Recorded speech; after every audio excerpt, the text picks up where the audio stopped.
S'il vous plaît, par là. Mr. Netanyahu, please. Please. Mr. Netanyahu, please. Please. Par là.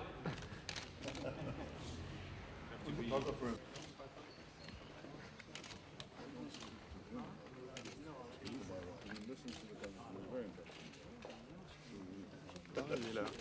Il est là.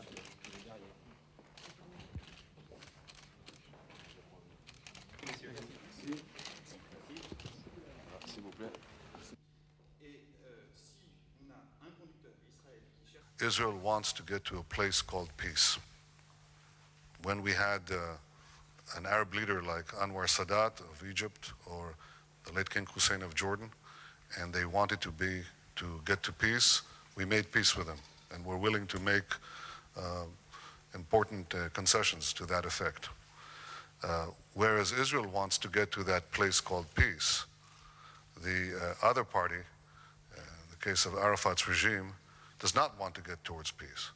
You can only devise a roadmap of two drivers in a car who want to get to the same place. Then you can give them a map how to get there.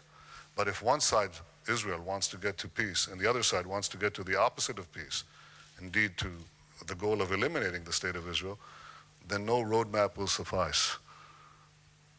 Therefore, the crucial proposition in our view is that as long as Arafat is the driver, there will not be peace. There simply will not be peace. Il y a dans la déclaration irakienne des zones d'ombre. Des zones d'ombre.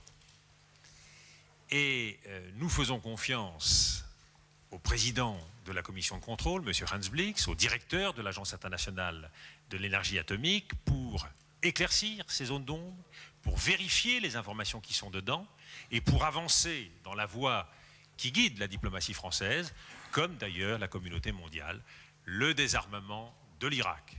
Nous l'avons dit et je le répète, l'objectif et l'exigence, c'est de vérifier la volonté de coopération de l'Irak pour avancer dans la voie du désarmement. Et nous estimons que les inspections qui se sont déroulées au cours des dernières semaines, une centaine d'inspections sur environ 80 sites, se sont déroulées dans de bonnes conditions.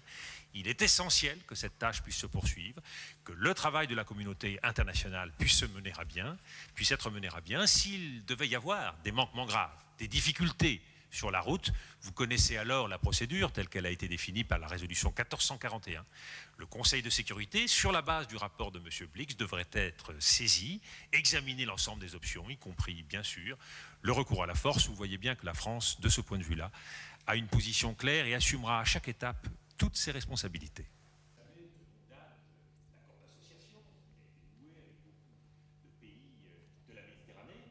Il y a l'idée aussi d'avoir un partenariat avec les pays de la Méditerranée.